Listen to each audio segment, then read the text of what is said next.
Hello, everybody, and welcome to my Financial Friday live stream. Super excited to be here with you and to continue to update you on all things finance, specifically mortgage related, but sometimes having nothing to do with mortgage. So appreciate you joining me today. I'm excited about this one. This is a launch of a program that is really, really super exciting. I think it's going to help a lot of people if we understand how to use it correctly.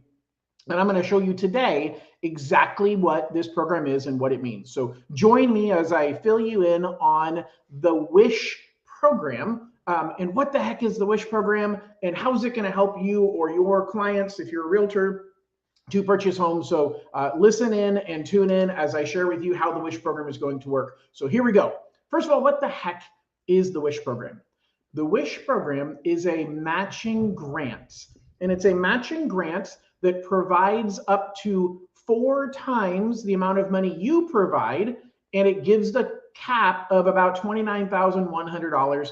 As a matter of fact, this money comes from the Federal Reserve, from the federal government, through the San Francisco Federal Home Loan Bank. Now, you don't need to worry about that, but that's just kind of informational that the money is coming through the federal government to the San Francisco Home Loan Bank. The San Francisco Home Loan Bank provides the money to their members, that is the local banks up and down the Western United States. And those banks are providing that money to you, and I'm helping you to get the first mortgage. So I provide you with the money to borrow for the majority of the purchase price of the home. We're getting the WISH program as additional funds that we're getting to help purchasing a home and coming up with your down payment. So the WISH program is a matching grant where you're getting funds from the federal government up to $29,000. They match $4 for every $1 that you provide. So let's go into that in a little bit more detail. Let's talk about, first of all, how much money do I get? Well, it starts with how much money do you put in and where it comes from. And so you have to put in some of your own money. Now, it can be money you got from your own personal funds, savings, and checking. It can be money you got from a gift from family. But to get the maximum benefit, you basically need to provide $7,250 of down payment money. And then the WISH program provides you $29,000. So you end up a total of $36,250 between your money and theirs that you use for both down payment and closing costs. Now you can layer this together. You can combine it with other assistance programs. Like you can combine the WISH program with money that comes from Cal HFA and their My Home program. We can combine it together with the GSFA Platinum program. We can layer these together, or you can just do a normal loan with a normal amount of cash. The truth is, if you bought a $500,000 home, you're talking about a minimum of 3.5% or 3% down, which is about $15,000, which means you have the other $21,000 is left over for closing costs and additional down payment. You need no extra money out of your pocket. You don't need any other assistance programs, provided you meet the criteria of this program. So that really is the key, is to talk about who qualifies for this program. And the fact of the matter is, it is for first-time home buyers. You have to meet income limits. It is probably the most frustrating piece of this program is the amount of the income limits, but it's kind of cool because there's a loophole I'm going to show you. Hopefully it can help you out. If not, it can help somebody out that you know, but there's some cool loopholes we can use to help with the income limits. But you have to be under 80% of the area median income for the county that you live in today. That's the preview of this loophole. It's not based on the county you're buying in. It's based on the county that you live in today. So it's what I'm calling the relocation loophole, and I'll cover that in a couple of minutes. But let me, first of all, cover a couple of details about the program itself. So I'm going to recap some of the things that we already talked about, which is it provides a matching grant to qualified first-time home buyers. It is a 4-to-1 match, which means that technically the cap is $29,172. The banking, San Francisco Federal Bank said, look, for math, we want to keep it easy and keep it at 29 grand. So round it to 29,000. That means that if you put $7,250, you get $29,000 from the state government, from the federal government, really. It can come from household savings or gift funds. Sweat equity only applies if you're buying a house like with Habitat for Humanity, which is a great program, but that is a whole different thing. So sweat equity really doesn't apply. You do have to be a first-time home buyer. You have to be under 80% area median income. You must complete home buyer counseling. So there is a counseling component that has to be completed, and there is a 5-year retention period. So I'm going to cover what the retention period is in more detail as we go forward to help you understand it. But the fact of the matter is that you do need to keep this loan as your primary, keep this home as your primary residence for 5 years, or you have to repay or might have to repay some of the grant funds. All right. So where can I buy using the WISH program? You can buy anywhere in the state of California. As a matter of fact, it's really limited to where your lender, myself, I can lend, which I can lend anywhere in the state of California, and it's limited to the member bank. So I have to partner with a bank that is a chartered member of the San Francisco Federal Home Loan Bank. Now, most of those banks also do mortgages at the same time, but they don't do low down payment mortgages. Most of those banks simply say, look, we're loaning our own money, and as long as you got 20% for a down payment, we'll do it for you. But you don't have 20% for a down payment if you're using this program. So I come into play putting all the pieces together. I serve as the hub to help you figure out how to qualify. I work with the bank that's providing the WISH funds.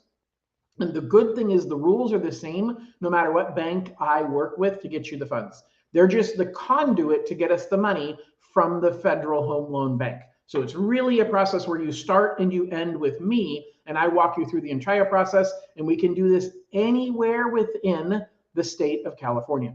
So let's dive into how do the income limits work. And so I'm going to bring up an example here. So let's pull that up. Let's look here, and hopefully you can see this well enough. Let's see if I need to zoom into this. Hold on one moment. And let's see if I can zoom. Here we go. That should be better. Let's scooch this over a little bit. So I'm using Riverside County, San Bernardino County as an example here. And if you look at this example, what you're going to see is that on the left side, the median income says $87,400. And so the limit, we're going to look at the third line. I'll help you work through all of this, but we're going to look at the third line where it says 80% of that limit. What you'll notice is it's different depending upon the family size. So a family of 1, your limit is $49,300. A family of 4, your limit is $70,400. And a family of 8, your limit is $92,950. So it depends on what your family size is, will determine how much you're going to have as an income limit. So this information I can pull up and get to you. I'll have a link to reference in the comments or in the description down below once this recording is finished, that will give you a link to this page, and you can see what the income limits are yourself and look at different counties. But the key is, the most important key to all of this is that the income limits are based upon the county that you live in now. So what happens is we enroll you in the program by getting your income documentation, and we review all of the income documentation. We review validation of your family size, who's in your household. We're going to double check to see income from every single person in the household. Now, what's interesting about this is it's a whole different way of looking at income compared to how I'm going to look at it to qualify you for the mortgage. So if, for example, your 19-year-old child is going to live with you, and that 19-year-old child has a job but no credit, well, I can't use their income for qualification. And I can't use it for qualification because they don't have credit, and therefore I'm not allowed to count their income. But the WISH program says they're a member of the household. We have to count their income towards the limits. So there's going to be a different calculation that says, hey, this is how much we're going to count in your income in order to see if you meet if you are below the maximum allowable income. Okay, so really, really critical that we do all of that stuff up front. We're going to look at how many people are in the household that are going to live there, who's working and who is not. We're going to look at your tax return and see how many dependents you're claiming. And if there's more than that you're saying are going to live in the house, we need to get a signed affidavit, sometimes even notarized, on who's that they're actually going to be moving in with you and what their income is, to confirm that what income they're receiving. So all of this comes into play. But once we prove that you meet the income threshold for the county you live in, then you are enrolled, and you have up to a year to find a home and reserve your funds. Now, that's what's critical to understand. Your reservation of money does not happen. So hold on one second here, because I want to scroll down to this little banner. All right, so when can I reserve the funds? There's enrollment, and then there's reservation. So enrollment says I verified your income based on the county that you're currently living in and your family size, and you are within the limit that you are enrolled. Once you're enrolled, we're never going to look at your income again for the next year. Okay, so if you get a pay raise down the road, we don't care, because we aren't going to look at your income ever again, at least for the next year. Now, the deal is, though, that once you get a contract on a home, that's when we reserve your funds, and there's a limited amount of funds. Those funds have historically lasted until September or October. I kind of wonder this year if it might not go faster, because there's so much buzz about the Dream for All program that just came out and then disappeared. It's not going to disappear anywhere near as quickly as that, because it's a smaller cohort, a smaller group of people that will qualify for this program because the rules are tighter. And so it's critical to understand that I don't think this money is going to disappear anywhere near as quick, but it is limited. And so what you're doing is you are reserving your money only when you're in contract. So yes, the Wish Fund will run out of money, and then it replenishes every year at the beginning of April. So the money just got put in at the beginning of this month, and it's first come, first serve for reservation. So you have to get enrolled first.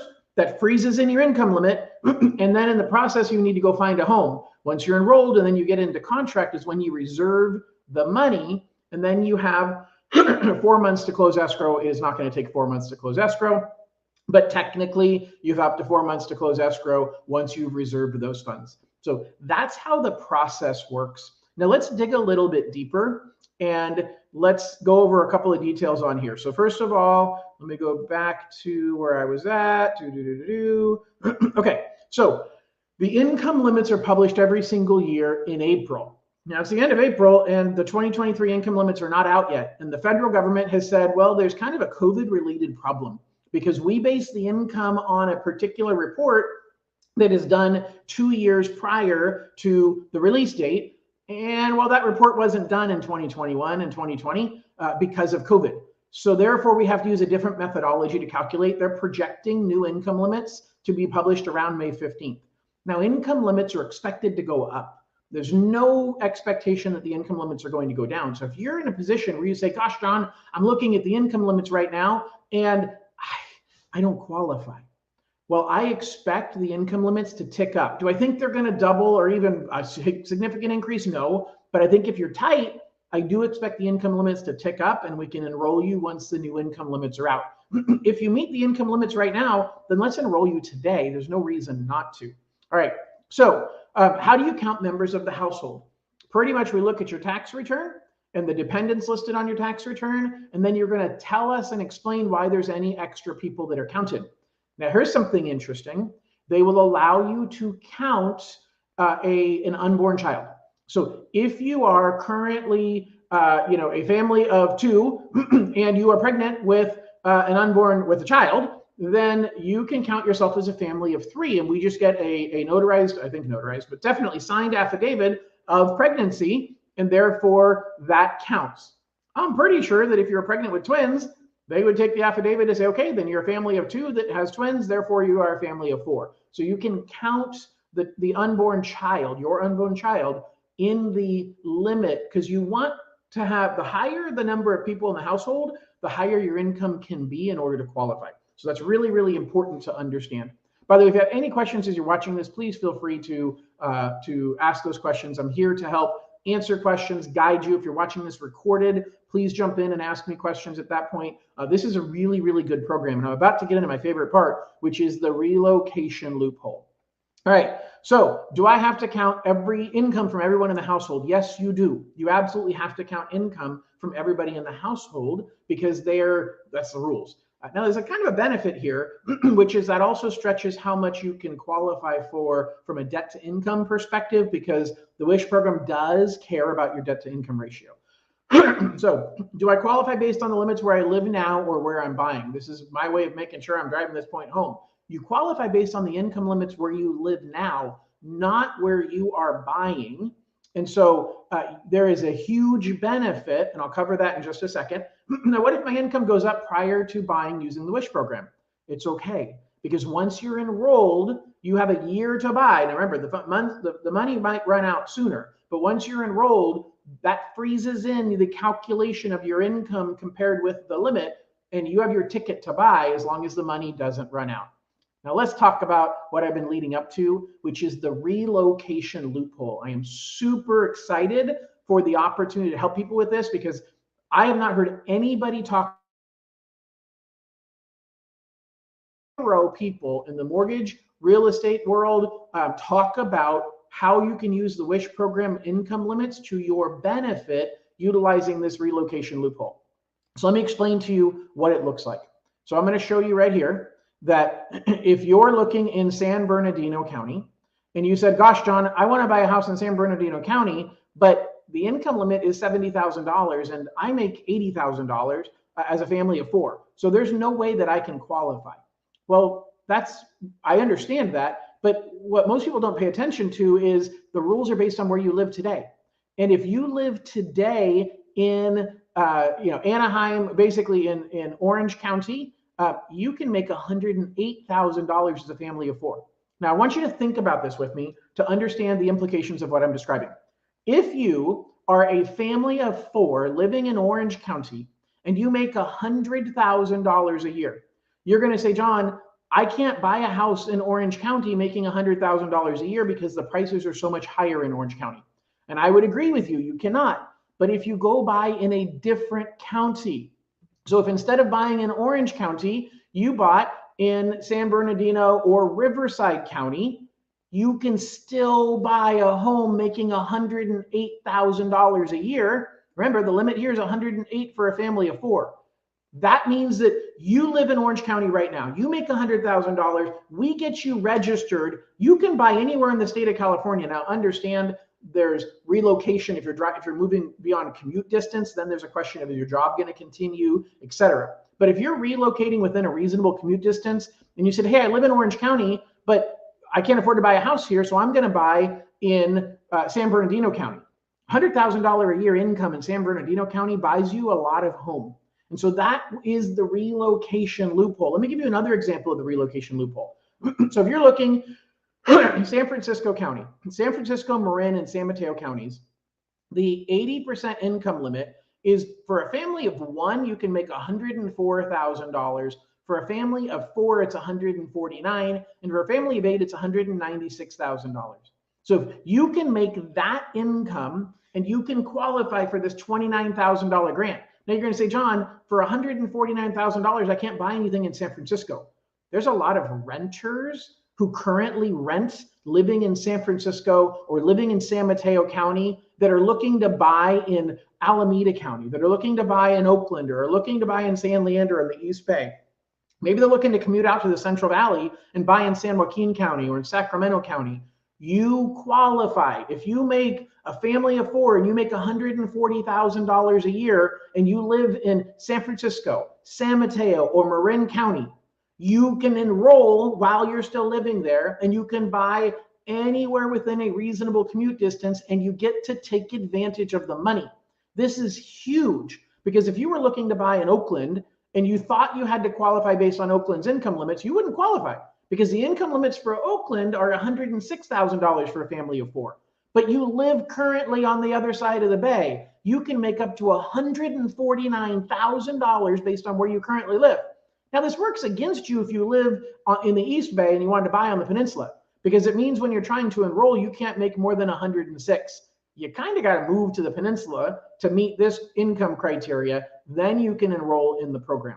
Now, if we compare that to the Central Valley, The Central Valley, you can only make $66,000 in order to enroll in this program. So if you've got somebody, if you are someone who currently lives in the Stockton, Lodi market, and you make over $66,000, you can't utilize the WISH program.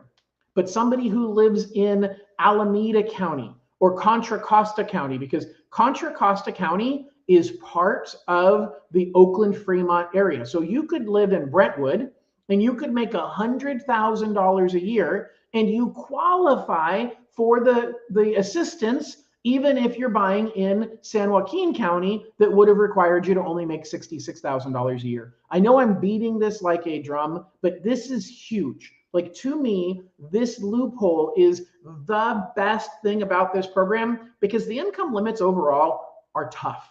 And it's very challenging for someone to qualify based on those income limits. And it's a very, very small box. But there's a lot of people relocating.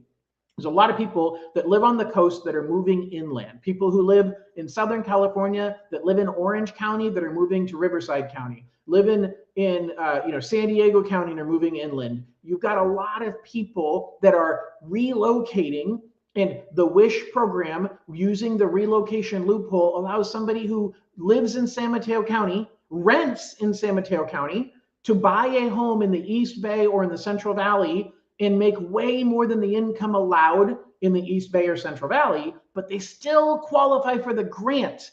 That's where we're going to find the most opportunity to serve the most people with this program. That is what I am most excited about as I'm thinking about how can this program help you, help your clients who are first-time home buyers. This relocation loophole is the number one. All right.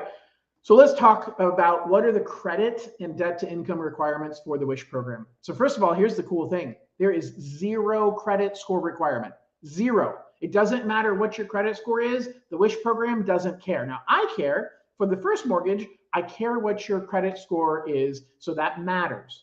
Okay. But it doesn't matter if you have a 620 credit score versus a 640 or a 680. It doesn't matter. The WISH program does not have any requirement.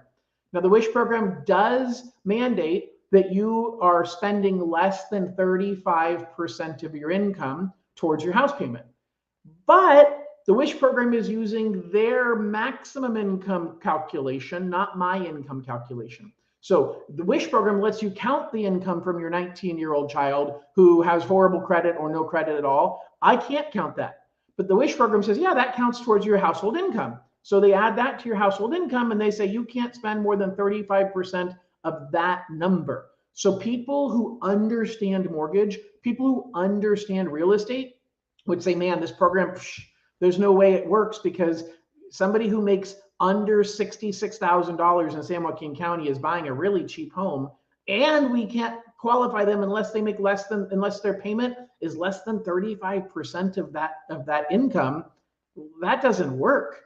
But when you have somebody relocating from Contra Costa County and moving to San Joaquin County, or you have somebody relocating from Orange County and moving to Riverside County, well, now I'm basing it on the income, including the grossed up income for all of your other household members, and you're buying in a lower priced region. So the relocation loophole is really where this program helps. So if you know somebody that lives in a high cost county, most commonly the coastal areas that are willing to move inland, this is a great opportunity to get them approved for a loan and be able to get them assistance when they're making that move towards an inland community. All right. Now, there is a recapture. What if I sell or refinance prior to 5 years? So if you pay off the WISH loan by selling the home or by refinancing, you might have to pay back a prorated portion of the money. So if in 2.5 years you sell a house, you probably have to pay back half of the funds. Now, there's some loopholes that say, well, but if you're selling to someone who also is a low to moderate income buyer, then you don't have to pay back anything. That's a true statement. Not really sure how you list your house for sale saying the only buyers that can buy my house are people who are low to moderate income. That really only applies if you are part of a like Habitat for Humanity, where they require that you sell the house back to somebody else. In the normal housing market, that really isn't an option for you. The other thing is refinance.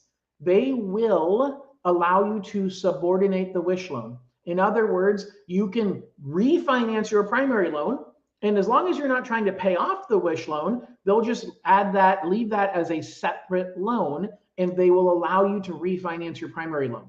So unlike Dream for All, you can do that as many times as you want. So there's no limit to how much you can refinance your primary mortgage. You can't pull cash out, but you can refinance to lower your interest rate. All right, let's keep going through a couple of things I want to make sure I cover here. Okay, so I've got most of this. Really, let me recap really quick here. The Wish program is best served if you are in a high-cost community moving to a low-cost community. That's the first thing that I will tell you as a general statement. You don't need very much of your own money.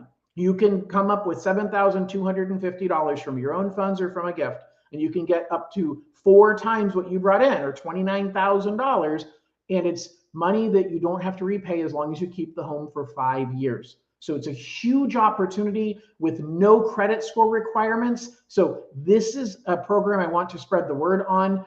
I am an expert on this. I want to help you navigate these waters. Most lenders don't understand this program at all, let alone don't understand how to navigate these loopholes. So if you have any questions about anything, please reach out. The next step, if you want to qualify for the Wish grant program, is to reach out to me. Anna's got a banner that's going to show up right above me now that is going to tell you, thank you, Anna, that was perfect timing right there. You can scan that QR code to get the home buying process started, or you can visit my website at johnloneking.com. My parents knew that I was going to be in lending, so they made my middle name Lone. Yeah, just kidding. Anyway, the fact of the matter is, I am here to help guide you, and I want to remind you of one really, really important thing. This can be combined with other assistance programs.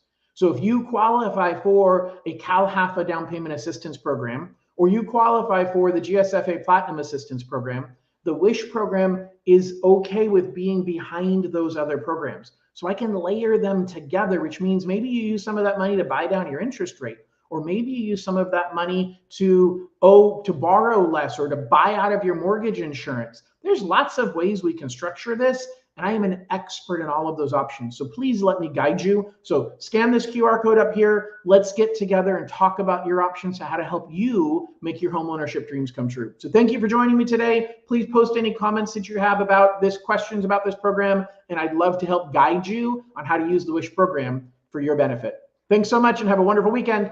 Bye-bye.